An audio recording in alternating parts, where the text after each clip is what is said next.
여러분 안녕하세요. 무역타짜 채널의 백상현입니다. 네, 자 신용장 거래 과정에 대해서 지난 시간에 간략하게 설명을 드렸고요. 자 이번 시간부터는요 하나하나 단계에 대한 그 자세한 말씀을 드리도록 하겠습니다. 네, 신용장 거래 절차 첫 번째는 무역계약을 체결하는 거였었죠, 그렇죠? 그다음 두 번째는 이제 바로 뭐냐면 여기 신용장 개설이 된다라는 거죠. 그래서 간단하게는 신용장 개설할 절차는 개설 의뢰인 누구라 그랬죠? 수입상이 자기 주거래 은행에 신용장 개설을 신청하고 그 다음에 이 은행이 이렇게 통지은행으로 이렇게 신용장을 개설해 준다라는 거죠. 자, 그러면 신용장 개설에 대해서 자세히 좀 알아보도록 할게요. 자, 넘겨서 보시면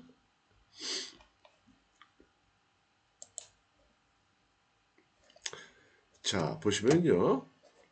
신용장 개설할 때 개설의 근거는 어, 거래 당사자 사이에 어, 체결한 매매 계약서 중에서 결제 조건, 결제 조건이 근거가 된다라는 거죠. 무슨 얘기냐면 매매 계약서에 여러 가지 조건들이 쓰이잖아요. 그렇죠? 품질, 수량, 가격, 대금일제, 선적 보험 뭐 이런 식으로 쭉 써 있게 되는데 그 중에 결제 조건, terms of payment에 페이먼트에 당사자끼리 LC로 하기로 했다. LC라고 기재가 돼 있다.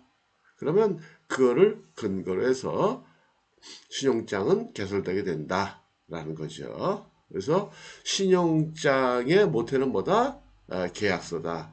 계약서에 있는 결제 조건이다. 저렇게 보시면 되겠다라는 거죠. 따라서 여러분들은 실무적으로는 계약서에 일단 당사자끼리 합의를 해서 계약서에 그 결제 조건에다가 LC라고 기재 넣는 것이 중요하겠다라는 거고요. 그 다음에 신용장 개설 시 제출 서류는 뭐냐? 그러니까 수입상이 은행에 신용장 개설을 신청을 할 때 필요한 서류가 뭐냐? 첫 번째는 신용장 개설 신청서가 있어야 되겠죠. 예, 이건 은행 양식이에요. 은행 양식이니까 그 다운로드 받아 쓰시면 되고요. 그 다음에 이제 계약서가 있으면 돼요. 제목은 상관없다고 그랬어요. 제목이 뭐 오퍼시트가 됐든 프로포마 인보이스가 됐든 아니면 뭐 세일즈 컨트랙이 됐든 상관없다라는 거죠. 그 다음에 개설 담보금이 필요해요. 개설 담보금 그러면 뭐 첫 번째는 돈으로 입금하시면 돼요. 만약에 10만 불이다. 그럼 10만 불에 해당하는 하나 금액을 예치해 놓으시면 돼요. 아니 뭐 통장을 담보로 해도 되고 아니면 대개는 근데 부동산으로 하죠. 부동산으로 하고 그래서 부동산을 은행에다가 이렇게 담보로 해서 금액만큼 신용장을 발행할 수 있다라는 거죠. 그 다음에 당연히 이제 개설 수수료를 내야 되겠죠. 수수료는 대개 우리나라 은행 같으면 어, 기간으로 봐서는 신청한 날로부터 신용장의 유효기일까지 그 기일까지에 대한 어떤 이자 형식이다 그렇게 보시면 되겠어요. 근데 대략 얼마나 되느냐 자세한 그 계산하는 방법은 나중에 말씀드리기로 하고요. 대략 우리나라 경우에는 신용장 그 발행 금액의 대략 한 0.1% 정도? 1억 2만 10만 원 정도? 물론 기간에 따라 다르겠죠. 그쵸? 기간이 길어지면 예를 들어 개설한 날짜부터 2월 2일까지 뭐 한 달이다, 두 달이다, 세 달이다 그러면 그 기간만큼 걸린다라는 거죠. 근데 개설 수수료는요, 대개 이 텀 차지예요. 3개월당 몇 프로 이렇게 계산이 된다고요. 그래서 실제 내가 개설한 날짜로부터 1위까지가 뭐 1개월밖에 안 된다 기간이. 그럼 실제 내는 금액의 3분의 1만 내시면 되겠죠. 예를 들어 가지고 내가 1억에 상당하는 금액을 신용장 그 개설을 하면 그쵸? 예를 들어서 그때 3개월 동안의 텀 차지가 만약에 5%다. 그럼 얼마예요? 1억이 5%면? 1억이 5%면 한 5%? 0.5%? 그러면 한 50만 원 되겠죠. 0.1%면 한 10만 원 되겠죠. 그렇죠? 10만 원.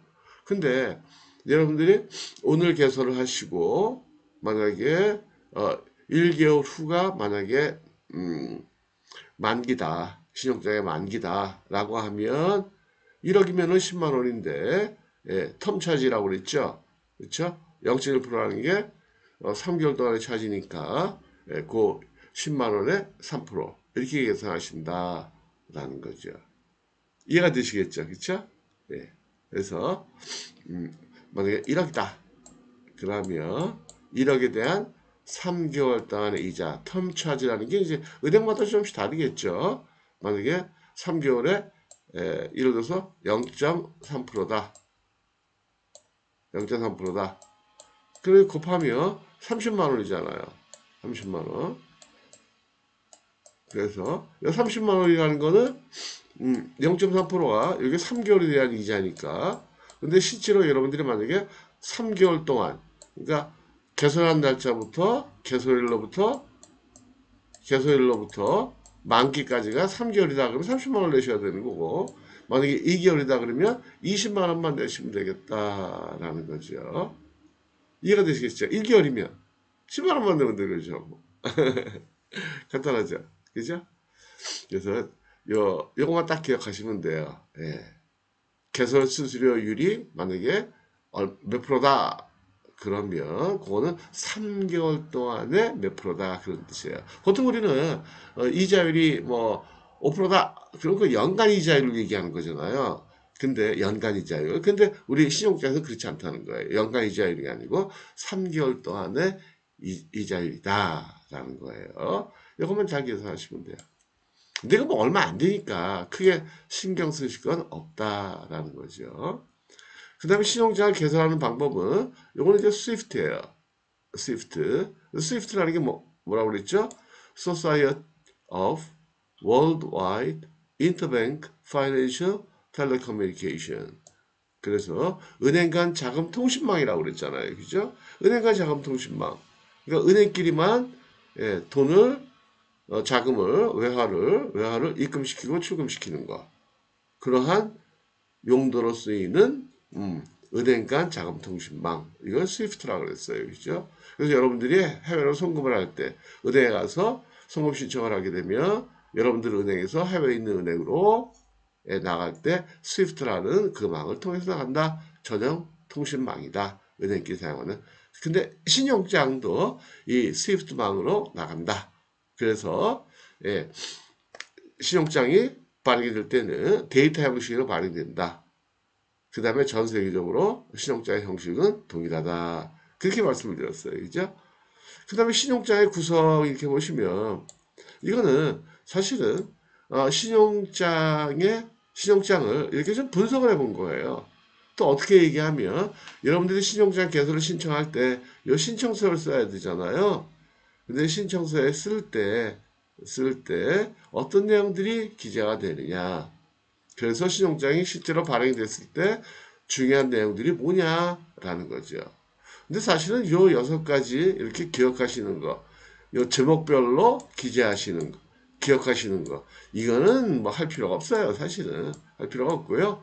신용장을 여러분들이 딱 보고 기재하실 때 아니면 딱 보고 어떤 내용이다라는 거는 이해만 하시면 되겠다라는 거죠. 그래서 이건 그런 얘기예요. 뭐냐면 만약 코끼리를 설명을 한다 했을 때 코끼리를 이렇게 좀 부분 나눠 설명을 할 때 코끼리는 대개 한 6가지 부분으로 이렇게 구성이 아니죠. 예. 이렇게 부분으로 신체가 이렇게 뭐 뭐 괜찮겠네요. 구성되어 있다 했을 때 뭐 머리 부분이 있고 몸통 부분이 있고 다리가 있고 꼬리가 있고 또 뭐가 있고 이렇게 얘기하고 머리에는 예를 들어서 뭐 눈이 2개가 있고 그다음에 긴 코가 있고 상아가 있고 그쵸? 귀가 있고 뭐 이런 식으로. 근데 몸통에는 또 뭐가 있고 다리는 또 어떻게 구성이 돼 있고 이제 그런 얘기예요. 근데 크게 이게 구분해 봤을 때 신용장 자체에 관한 사항 이런 것들이 들어가 있다는 거죠. 이 신용장은 뭐 어떻고 하는 얘기들. 예, 예. 그래서 그 다음에 결제 및 환원에 관한 사항, 그 다음에 선정에 관한 내용, 물품에 관한 내용, 그 다음에 이 서류라는 건 뭐냐면 그 내고 서류라고 그래가지고요. 기본적으로 내고 서류. 그래서 셀러 입장에서 예, 대금을 받아갈 때 제출해야 되는 서류. 이게 중요하겠죠. 이런 것들을 잘 써놔야 되겠죠. 수입상 입장에서는 꼭 필요한 서류들은 반드시 기재해야 되겠다. 그 다음에 기타 특수한 조건들. 특수라고 그랬지만 뭐 기타 조건들. 뭐 은행 수수료를 누가 부담한다. 셀러가 부담한다. 네, 뭐 이런 얘기들. 그 다음에 서류를 언제까지 지시해라 라는 거. 상환에 관한 조항. UCP 준수 조항. 이런 것들이 되게 들어있다라는 거예요. 자, 정리해 드릴게요. 자, 신용장 개설에 관련돼서는요, 신용장 개설할 때 모태가 되는 건 뭐다? 근거는 매매계약서다. 그래서 사실은요, 매매계약서에 있는 내용이 그대로, 신용장에 들어가게 돼요. 그 다음에 그때 이제 기본적인 신용장 자체에 관한 사항들은 은행이 알아서 집어넣게 돼요. 그래서 예를 들어가지고, 셀러한테 당신이 돈을 받아갈 때 예를 들어서 뭐 매입 방식으로 받아가라, 뭐 지급 방식으로 받아가라, 어느 은행에 받아가라, 아니면 은행을 지정하지 않으니까 네 마음대로 아무 은행 가서나 받아가라, 뭐 이런 것들이라든지, 뭐 신용장 번호라든지 아니면 개설 일자라든지 이런 것들. 그래서 신용장에 크게 보면은 내용이 은행에서 은행의 어떠한 그 판단에 의해서 집어넣는 사항들이 있고요. 나머지 기타 중요한 내용들은 매매계약서에 있는 내용과 동일하게 그 다음에 기재를 하게 된다라는 거죠. 물론 그 내용들은 그거는 수입상이 개설 신청서를 쓸 때 계약서를 갖다 놓고 그대로 똑같이 기재를 하면 되겠다라는 거예요. 그 다음에 제출 서류는 이러한 신청서, 은행 양식, 그 다음에 매도인과 매수인이 작성한 합의서 작성한 계약서, 담보금. 이 담보가 중요하죠, 은행 입장에서는. 담보금 왜 받아요? 담보를 나중에 신용장이라는 게 그 은행이 먼저 수입상을 대신해서 돈을 지급해 주는 거잖아요. 근데 돈을 지급한 다음에 바이한테 야 빨리 입금해라고 했는데 입금 안 할 수도 있잖아요, 그죠? 예, 나 못해 그럴 수도 있잖아요. 그런 걸 대비해 가지고 이 담보를 받아놓는 거예요. 끝까지 바이어가 입금 안 하고 서류 안 처리한다 그러면 그때는 담보를 처분해 버리는 거죠. 그 다음에 개설 수수료 텀 차지다 3개월. 3개월의 기간 이자다. 그래서 기간 이자 몇 프로 이렇게 했을 때 3개월이니까 실제로 이 개설 수수료를 징수하는 기간은 개설한 날짜로부터 신용장의 유효 기일까지인데 그 기간이 만약에 3개월이면 그 퍼센테이지 적용해서 그대로 다 받는 거고 그 기간이 2개월이다 그러면 3분의 2만 받는 거고 1개월이다 그러면 3분의 1만 받는다는 거죠. 이해가 되시겠죠? 예. 그 다음에 신용장의 구성. 여러분들이 신용장 개설 신청서를 작성하실 때 중요한 내용이 이거다. 그쵸? 신용장 자체에 관한 사항. 그러니까 은행에서 1번, 2번은 은행에서 요거는 알아가지고 알아가지고 기재를 해서 포함시키는 거고요. 나머지 내용들은 되게 보면 셀러 바이어가 합의한다. 뭐 이 중에 뭐 은행이 결정하는 사항도 있겠지만은 어쨌든 그렇다. 그러나 결론적으로 이거는 외우실 필요가 없다. 신용장 보시고 이해만 하시면 되고 신청서에 이렇게 항목이 써 있을 때 여기다 내가 뭘 기재하면 되겠다. 그것만 하시면 되겠다라는 거죠. 자, 이렇게 해서 신용장 거래 절차 중에 개설과 관련되는 얘기를 말씀을 드렸습니다. 자, 이렇게 해서 오늘 이제 마치도록 하고요. 예. 오늘이 벌써 금요일이네요. 예. 즐거운 주말 되시기 바라고요. 저는 이제 월요일 날 뵙도록 할게요. 감사합니다.